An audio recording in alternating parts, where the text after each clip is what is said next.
Hello everybody, my name is Annette and this is Chemistry at Glance. As always, we're here to practice some past paper questions and today is the periodic table and halogens. Okay, so today is going to work slightly different. I already have all the answers written down and we're just going to go straight through them.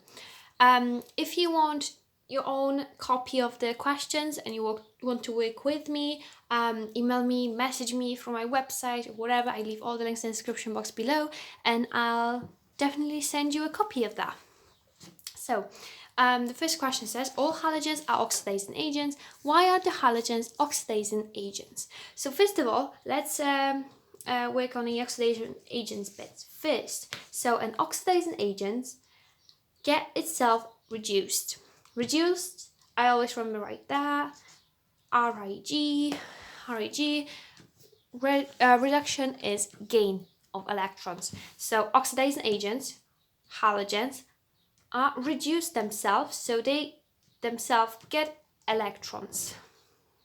So halogens are group 7 and therefore they're very, very good oxidizing agents because if they're in group 7, they need one extra electron to have this full outer shell. So they really badly want to get reduced, want to gain electron. Therefore, they will oxidize something else. State given the reason which halogen is the strongest oxidizing agent. The stronger oxidizing agent is the one that wants the electron the most, or will be able to attract that electron the most. That is the most electronegative element on the periodic table. And the most electronegative element on the periodic table is fluorine because the electronegativity increases across the period and it increases up the group. That falls on fluorine. Fluorine is the most electronegative. That means it has the biggest ability to attract electrons. Therefore, it will get reduced very easily. Next, we have NaClO3 used as a weed killer. Give the oxidation state of chlorine in NaClO3. So we know that Na is in group 1. Because it's in group 1, that means its oxidation number is +1, which is written right here.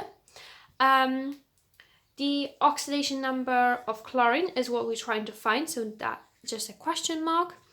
And our oxidation of oxygen, it's always -2 apart from peroxides, but we don't have a peroxide here, so it's -2. But we have 3 of them, so it's going to be -6. So now we just move everything apart from the question mark to the right hand side. So -6 changes to +6, +1 changes to -1, and we're left with 5. And 5 is the oxidation number of chlorine. Okay, let's jump into the next question. A student was given a solution of calcium bromide and asked to carry out the reactions shown in the diagram below. So we have a calcium bromide solution. It goes to with aqueous chlorine, with aqueous silver nitrate, and the flame test. And now we're asked to state the color given in the flame test. I said brick red, and that's the color of calcium. For your exam, you need to be able to know the flame test colors for all group 1 and 2 metals. And of course, calcium is our group 2 metals for which we have to know the color of the flame, and it's brick red. Next statement was seen when aqueous silver nitrate was added. Silver nitrate is another reaction with halogens. Silver nitrate reaction gives a white precipitate for chlorine, a cream precipitate for bromine, and a yellow precipitate for iodine. In this example, we have bromide, calcium bromide. So our ion is bromide, and this gives us a cream precipitate. Give the Ionic equation for the reaction occurring in II. That's the one with the silver nitrate. So in silver nitrate, for this reaction, we usually write Ionic equations, and that's what they're asking us to do right here as well. So what forms the precipitate is not just the bromide ion itself, it's the bromide ion, because the bromide ions are floating around in the solution, the same as the silver ions, because they both aqueous solutions. But when silver and bromide ion meet, they bond together and they become a solid, and they give off a cream precipitate. State what was seen when aqueous chlorine was added to the solution of calcium bromide. So that's just an overall equation. So we have a chlorine, we have a calcium bromide, and then chlorine is displacing bromide. So we're left with calcium chloride. Chlorine is changing to chloride ion. And then we have a bromide ion which changes to bromine. We're asked just to tell what's going to be seen, and what's going to be seen is the brown color of bromine. I'm not going to go into that question too much because the next part asks us to explain this. And that's what we're going to do. As you can see, we have a explain and why chlorine reacted as described in 4. Your answer should include the type of bonding and species present in calcium bromide, the type of reaction occurring, why chlorine is able to react in this way, and an appropriate equation. So, chlorine is a stronger oxidizing agent than bromine. So, chlorine wants to get reduced. Reduced means it wants to gain electrons. That means it wants to become an ion. Therefore, it oxidizes our bromide ion, which means that bromide, oxidation means loss of electrons. So bromide is losing the electrons and chlorine is getting these electrons. So chlorine becomes chloride ion with 1 extra electron, and bromide ion with that electron becomes bromine without the extra electron. So chlorine is a stronger oxidizing agent than bromine. Therefore, it oxidizes bromide to bromine, oxidation, loss. Bromide loses an electron to become bromine, and the chlorine itself is reduced to chloride. So the chlorine gets the electron to become an ion. So this is called a displacement reaction. And our equation. Before you write an equation, you don't really know how to balance it first. So what I usually do is just write the ions that I needed. So we have our bromide ion, and we add the chlorine. And then we're left with the chloride ion and bromine gas. So we have 2 bromines on this side, so we need 2 on this side. We have 2 chlorines on this side, so 2 chlorines on this side, and then that's how you balance it. But first of all, you just write what's happening in the equation. So we have bromide ions and chlorine, then we form chloride ions and have bromine. Okay, so here's the next question. Name the white precipitate formed when an aqueous solution of barium nitrate, BaNO3 bracket 2, is mixed with an aqueous solution of potassium carbonate, and write an ionic equation for its formation. So what's happening here is our barium nitrate reacting with potassium carbonate to form barium carbonate and potassium nitrate. So what's happening is when we have a barium nitrate, barium reacts with carbonate and nitrate reacts with potassium. And you're probably wondering, how do I know that this is written like this? So we always look at the ions. So we have barium to plus and Cl3 to minus. We change the charges. So the charge from carbonate goes down to barium, and the charge from barium goes down to carbonate. But because they're both the same, we're just leaving them like this. Exactly the same thing happens with potassium. We have a potassium plus and NO3 minus. They're both the same, so they just stay in like they are. If you can see, I also wrote a solid state next to our barium carbonate. And the reason for this is, this is a group 2 metal and this is a carbonate. And as we know from the previous post that appeared on my blog, group 2 metals with carbonates are all insoluble. That's why it's a solid. And this is our white precipitate that has been formed in this reaction. And we have to write the ionic equation for this reaction. And the ionic equation for this reaction will be like this. Because we're not really interested in what potassium or nitrate is doing, because they aqueous on both sides. That means they're going to have exactly the same ions on both sides. That means they're going to be spectator ions. So the only thing we're interested in is the barium. So we have a barium 2 plus aqueous at the beginning, because they're both aqueous solutions. We have CrO3 minus aqueous at the beginning. But then, when these two meet, they become a solid and form a precipitate. Here's the next question. I used to hate them when I was doing my A-levels. You are given 4 labeled bottles, but know that these contain the following 4 solutions: potassium carbonate, sodium hydroxide, barium chloride, and magnesium chloride. Predict what will happen when each of the 4 solutions is added to the other, and present this information below. So first thing you need to do is write these lines. These are the 3 steps I usually take. Write these lines whenever 2 exact same solutions react together, because nothing's going to happen there.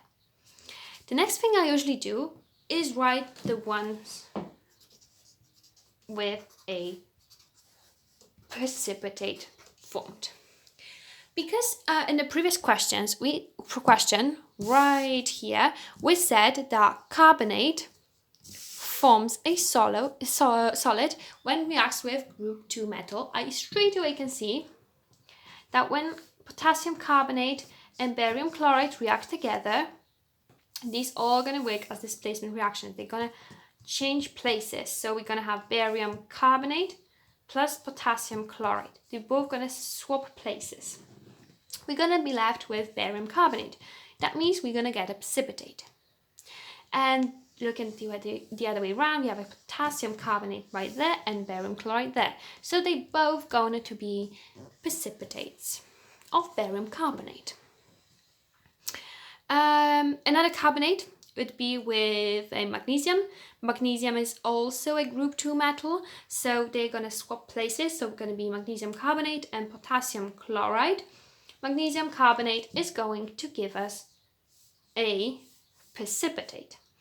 And the other way around, if we have potassium carbonate there and magnesium chloride, we're going to get a precipitate again. Our very last precipitate is the magnesium hydroxide. So magnesium hydroxide is actually insoluble in water, and the solubility of hydroxides increase down the group, but magnesium hydroxide is insoluble. Again, we have sodium hydroxide and magnesium chloride. They're going to swap places, so we're going to be left with magnesium hydroxide and sodium chloride. And because we're going to have a magnesium hydroxide, the precipitate will be formed. And the other way in our table, we have our sodium hydroxide and magnesium chloride. And again, the precipitate of magnesium hydroxide will be formed. This way, we have put all our precipitate reactions down. And if there's no more precipitate reaction, there's no more visible reactions. So we just write in no visible reaction. They will mix together. However, there's nothing we can see by eye that's going on. So we just write NVR, no visible reaction. Name the white precipitate formed when magnesium chloride is mixed with potassium carbonate, and write an ionic equation for its formation. So if we have magnesium chloride and potassium carbonate, as I told you, they're going to swap places, so we're going to be left with magnesium carbonate and potassium chloride. But that's going to be a solid due to magnesium all group 2 metals with carbonates being insoluble. This is what the very long equation is going to look like of ions both from the potassium carbonate and magnesium chloride. We're going to have magnesium as an ion, chlorine as an ion, potassium as an ion, and carbonate as an ion because they're all in aqueous solutions. But then magnesium carbonate is going to form a solid, but we're still going to have a potassium ions and chlorine ions because they're going to be still aqueous. So these going to be the spectator ions because they're both on both sides of the equation. So they're not changing at all, so we can just cross them out, they're spectator ions. So what we're left with is the magnesium ions and carbonate ions forming this solid. And again, how do I know how to write magnesium carbonate? I take my magnesium ion, I take my carbonate ion, I change the charges, they're both the same, so they're just going to be looking like this. State all the results if the two tests are separately given to identify the full solutions. Flame test and addition of sodium sulfate solution. So first of all, our flame test. First solution, we have a potassium there, and it's going to give a lilac flame. Sodium in the next solution will give us a yellow flame. Barium in the next solution will give us an apple green flame, and magnesium gives us no color at all. So if we get an apple green flame, that means we have a barium solution, barium chloride solution, and so on, so on. These are the colors of the flames that we need to be able to remember for your exam. However, when we add the sodium sulfate, the reaction won't happen for all the solutions. Actually, the only solution that will react with sodium sulfate is our barium chloride, because the barium will join with the sulfate bed and the sodium with chlorine. We're going to have barium sulfate and sodium chloride. However, barium sulfate is insoluble. Barium sulfate is insoluble, and the solubility of sulfates in group 2 increases after group. This is also something from the last topic, so if you want to go and visit that first, it's completely fine. So we're going to get a precipitate from barium sulfate. So, for example, if we add sodium sulfate to magnesium chloride, we're not going to see anything happening there because magnesium sulfate is soluble. However, when we add sodium sulfate to our barium chloride solution, we will find a precipitate of barium sulfate. Okay, so now we have a calculation question. So 25.0 centimeters cubed of sodium chloride solution required 18.7 centimeters cubed of 0.1 mole DM minus 3 silver nitrate solution. For complete precipitation, calculate the concentration of the sodium chloride solution. So, this is our first step. We can find the number of moles of what we know. We know the concentration, we know the volume, we can calculate the number of moles of silver nitrate. And this is how we do it. Multiply the concentration by the volume in decimeters cubed, so times 10 to the minus 3, and that's the number of moles. We assume it's a 1-to-1 ratio because we're not getting any equation. And now we can find the concentration of sodium chloride, which is exactly what the question is asking us to do. We know the number of moles because it's the same as for the silver nitrate. And we know the volume, but we changed it to decimeters cubed, so times 10 to the minus 3. And we get the concentration of 0.07 mole DM minus 3. And the very last question, state one advantage and one disadvantage each for using fluorine and chlorine in drinking water. So, first of all, let's talk about the advantages. So, fluorine is a very big advantage because it reduces our tooth decay. Chlorine is a very big advantage because it kills bacteria in the water. However, as anything, if we add too much, if we have too much of the fluorine or chlorine, it can cause some problems. So if we add too much fluorine to our drinking water, it can cause bone problems. If we add too much chlorine to our drinking water, it can become poisonous to humans. So both fluorine and chlorine, I believe, are good. However, you have to consider it how much there is put in. However, there's still debates about that, so we're not gonna get on to this now. So these were all the questions I had for this topic. Remember, everything I show you are my techniques and ways of learning and revising. If you have any questions about my videos, please comment or email me. I leave all the links in the description box below. Also, if you have any comments about the quality or content of my videos, please also leave them under this video. Thank you. And that would make my day if you could please like, subscribe, and share with your friends. But for now, bye and see you soon.